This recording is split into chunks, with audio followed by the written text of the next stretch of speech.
Welcome back to Ask Dr. Leila. Today we're going to continue our conversation with our beautiful kids dentist, Dr. Safa, as to why your children's teeth are so important.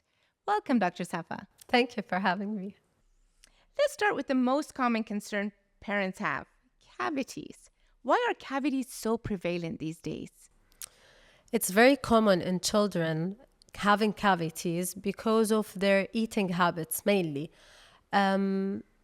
They're eating snacks, sugary snacks or drinks, and also sometimes they miss brushing their teeth, or even they brush their teeth so fast that they miss a lot of areas in their mouth where it leads to a plaque accumulation, which will lead to cavities. And being a mom of two boys that I've finally raised to the age they are now, really thinking of what snacks to send to school was always a dilemma because we wanted them to enjoy it, yet we knew that, it was best to send healthy snacks. So starting those conversations earlier is much better, of course. Yes. To get them in the right habits. And I've been to some schools, Dr. Safa, but really nurses tell me they don't have time, the teachers, to put them in line for the brushing. But I think, and you will touch upon this most likely, that sipping on water would really help during school time, correct? Yes. So aside from cavities, what other dental issues do you often see in children?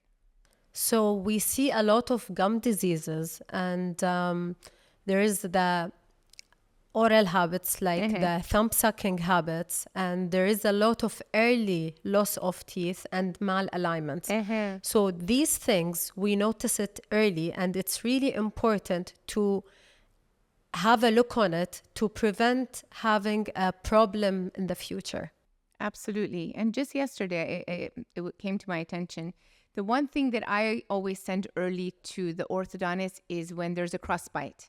Because apparently, if your child at a very young age, if they have a crossbite, even on the baby teeth, it shows that there's some growth, that we need to catch before things run into more problems. So it's really important to obviously bring the children in and be seen. So you mentioned diet as a key factor in dental health. Can you share some advice on what foods and drinks parents should limit or encourage to promote healthy teeth? So I usually advise to limit the sugary food, snacks in general, and drinks like soda and candies. I know it's hard to stop it, so at least they can limit it up to 2 times a week, and we prefer to take it in the morning or afternoon. Avoid eating any of these sugary things at night. And even some of the sugary or fruit juices.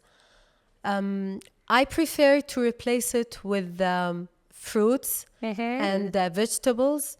Correct. Like carrots or apple, these crunchy fruits that will help the teeth to clean itself by itself. Very, very true. And I can say that we all know by now that eating the fruit, you get the fiber. The juice is all sugar. And I used to say, always keep those fun snacks for like birthday parties, or at least the weekend, for something different for them.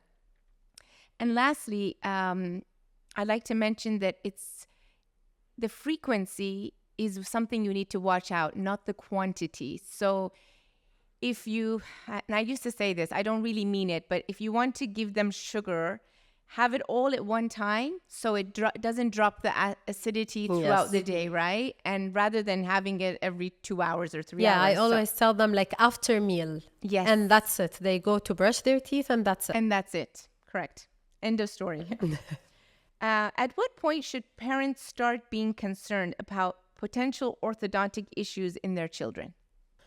So there is usually no time, but we prefer to ask parents to pay attention by the age of 7, because most of the kids have some of their permanent teeth by the age of 7. So they can pay attention to the bite of their children or if there is any crowding.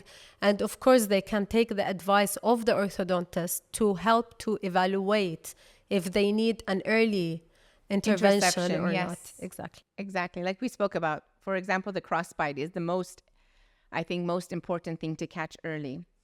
So, Dr. Safa, dental sealants are often recommended to protect children's teeth. Can you explain how these treatments work and why they're important? So dental sealants are thin coat that we put it on the chewing surface of the molars. Mainly we do it for permanent molars, but in some kids we even do it for the primary molars, for the milky teeth, the back teeth. It will help to cover the chewing part of the molar, so it will prevent the food from stucking in the grooves. And it will be easy even for them to brush their teeth. Correct. Because the grooves, some people, it's just genetic, they have deeper grooves than others. And for those unfortunate ones that have deep grooves, just imagine the bristles of the brush going through it. Sometimes we just miss going inside. And that's why the grooves get stained first. And then if you just leave that over time, it's a decay. I know some parents' concern is, that the sealants may get chipped and then it goes missing and then they might get decay. But I always tell parents, if you're in for your 6 months recalls, we take notes, we know who we've sealed, and we're going to keep continuously looking at those. And sometimes we might do a touch-up here and there.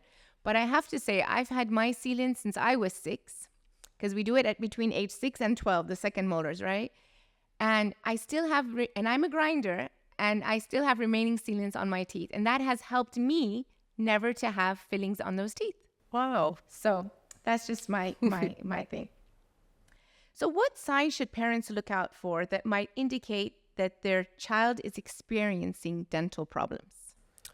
So there is, of course, the common sign, which is pain. They can notice that their kids can't eat properly, or whenever they eat something, they complain of pain or sensitivity on cold or hot, and sometimes even sweet. I mean, if they eat something sweet, something can stick in their mouth and they feel they can't eat properly. Correct. There is also the gum inflammation or swelling of the gum. Many other things like nagging, being in a bad mood, maybe waking up in the middle of the night. I mean, that's a severe one. Yes, exactly. We don't prefer to reach to these signs because it's severe. So preventative. Again, everyone, prevention is the key. And I think just the recalls are super important, for adults and children. Maybe children even more so, because the baby teeth, the enamel is thinner. It's not as strong as our adult teeth are. It's usually small teeth compared to the adult teeth. So it's easily to get decayed and so fast. Absolutely. To be distracted. Exactly. How often should children visit the dentist to ensure these common issues are caught early? So we prefer to do the regular visits every 6 months for checkup, cleaning, and to make sure that they don't have cavities. If they have early cavities, at least we can prevent it from growing. Right.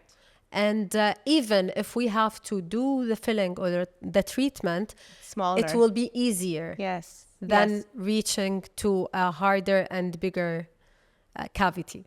And most likely they could probably do it at that stage without anesthesia, which is much easier, less painful.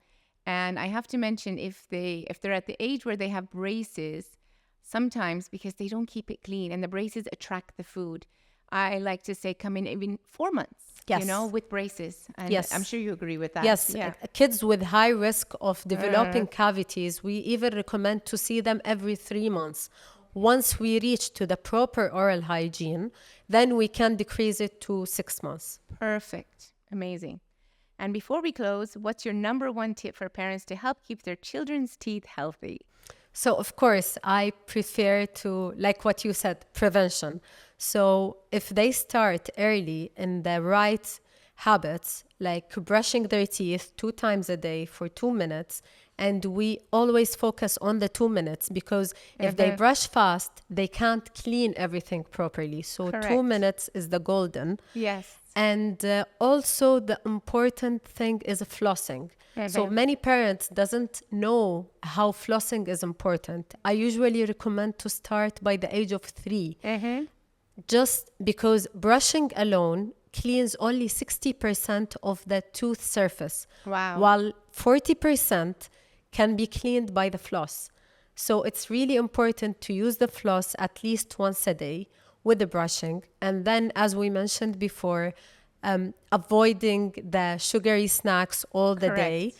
And the regular checkups will help to maintain their oral health 100%. good. And we can then detect early cavities if there is early cavities. If there is. And the floss on the sticks, I always like to mention, because my boys, I mean, it came in packages of all different colors. And I would say, Kumar Aspire, would you choose the color you want tonight? They would take it. I let them play. And then I would make sure, especially because they don't reach in the back. And then when they get to a certain age, we can teach them how to do the regular floss. I mean, it is better. But I even have adults that still use floss on the sticks. Yeah. So it's a good idea. Correct. I mean, for kids, it's really good to start on them easy, like what you mentioned. And I like to also tell them that when they start this habit early, they will learn it and it will be part of their routine. Yes. Just like we're used to say brush your teeth, but Yes. we're not used to say brush and floss your teeth. Your teeth. Very much true. Thank you so much for having, I mean, it's so wonderful to have you. As always, giving us such invaluable information. I'm sure you parents feel much more reassured about some questions you may have had, or why it's necessary to really bring the kids from an early age, from age 2. Everything is 2, that magic 2.